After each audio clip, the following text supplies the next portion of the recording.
Praise the lord. Good morning. మన ప్రభువైన యేసుక్రీస్తు వారి నామమున మీ అందరికీ కూడా ఉదయకాల శుభములను తెలియజేస్తూ ఉన్నాను. అందరూ బాగున్నారా? దేవుని కృపలో మీరందరూ క్షేమముగా ఉండాలని అనుదినము ప్రార్థన చేస్తూ ఉన్నాం.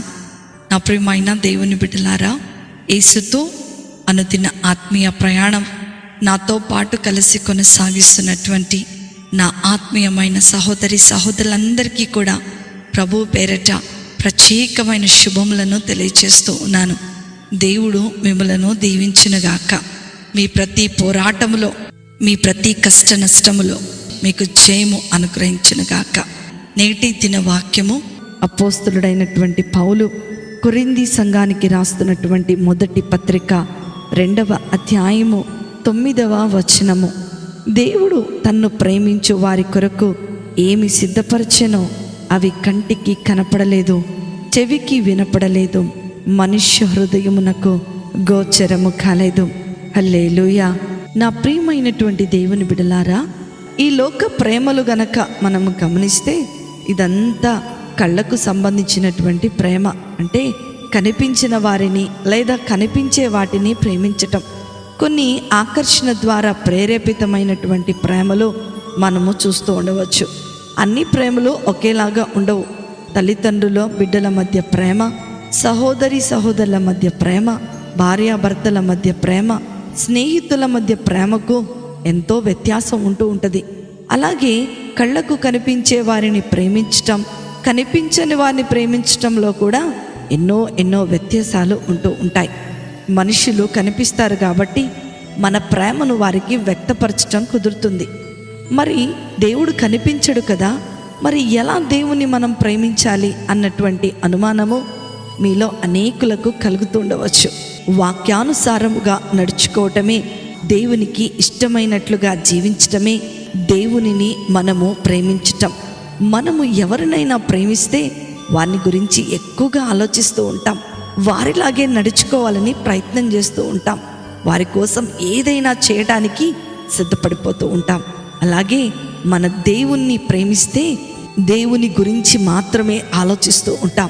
ఈ లోకంలో మనం ఎవరినైనా అమితంగా ప్రేమిస్తే వారి పేరు శరీరం మీద పచ్చబొట్టు పడిపించుకునే వాళ్ళు కూడా లేకపోలేదు. దేవుడు కూడా మనల్ని అంతే ప్రేమిస్తున్నాడు అనటానికి రుజువు యెషయా గ్రంథము 49వ అధ్యాయము 16వ వచనంలో మనం చూస్తే, చూడుము నా అరచేతుల మీదనే నిన్ను చెక్కి ఉన్నాను. హల్లెలూయా. అలాంటి దేవుణ్ణి మనం కలిగి ఉన్నందుకే దేవునికి మహిమ కలుగునుగాక. దేవుడు మనలను ప్రేమిస్తూ ఉంటే అలాంటి దేవునిని మనం ప్రేమించలేకపోతే మనకంటే దౌర్భాగ్యులం ఇంకెవ్వరూ ఉండరు. మనం దేవుని గురించి ఎంత ఆలోచిస్తున్నాం, దేవుని కోసం ఏం చేయాలనుకుంటున్నాం అన్న దాన్ని బట్టి మనం దేవుణ్ణి ప్రేమిస్తున్నామో లేదో తెలియపరచబడుతూ ఉంటుంది. ఎందరైతే దేవునిని నిజముగా ప్రేమిస్తున్నారో వారి కోసం దేవుడు ఎన్నో మేళ్ళు సిద్ధపరిచి ఉన్నారు.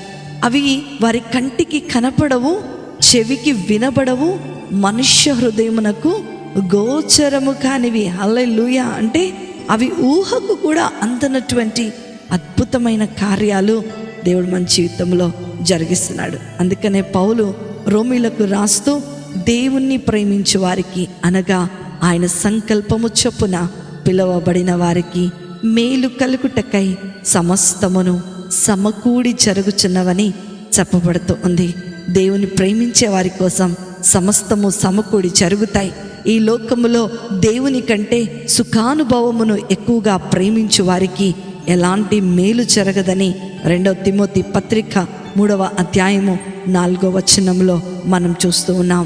నా ప్రియమైన దేవుని బిడ్డలారా, ఈరోజు దేవునిని గనక నీవు ప్రేమించినట్లయితే దేవుడు నీ కొరకు సిద్ధపరిచినవి నీ ఊహలకు అందనటువంటి అద్భుతమైన కార్యాలు నీ జీవితంలో నీవు దేవుని గనక ప్రేమించినట్లయితే సమస్తము సమకూడి దేవుడు నీ జీవితంలో జరిగించబోతున్నాడు.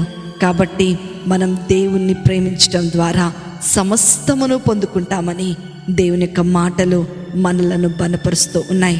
కన్న తల్లిదండ్రుల కన్నా ఎక్కువగా ప్రేమించే దేవునిని మనము ప్రేమించటానికి సిద్ధపడదాం.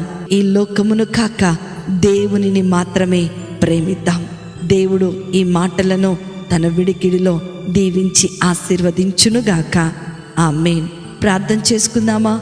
మమ్మలను మిక్కిలిగా ప్రేమించిన మా ప్రియ పరలోకపు తండ్రి, ప్రభువా, మేము ఈ లోకములో జీవించినంత కాలము ఈ లోకానుసారమైన ప్రేమను కాక మమ్ములను సృష్టించి మా కొరకు సమస్తమును సిద్ధపరిచిన మిమ్ములను మాత్రమే ప్రేమించుటకు మీరు కృపను అనుగ్రహించండి. అనుదినము మీ అరచేతిలో మమ్ములను చెక్కుకొని మీ యొక్క ఉన్నతమైన ప్రేమను, ప్రభువా, ఉన్నతమైన ఆశీర్వాదములను మీరు మాకు అనుగ్రహిస్తున్నందుకే మీకే వందనాలు, స్తోత్రాలు చెల్లిస్తూ నజరేయుడైన యేసుక్రీస్తును శక్తి కలిగిన నామములో అతి వినయముతో అడిగి వేడుకొనుచున్నాను తండ్రి. ఆమేన్, ఆమేన్, ఆమేన్. ప్రభు మిమ్ములను మీ కుటుంబాలను దీవించునుగాక. ప్రేమతో మీ సహోదరి శిల్ప జోసెఫ్.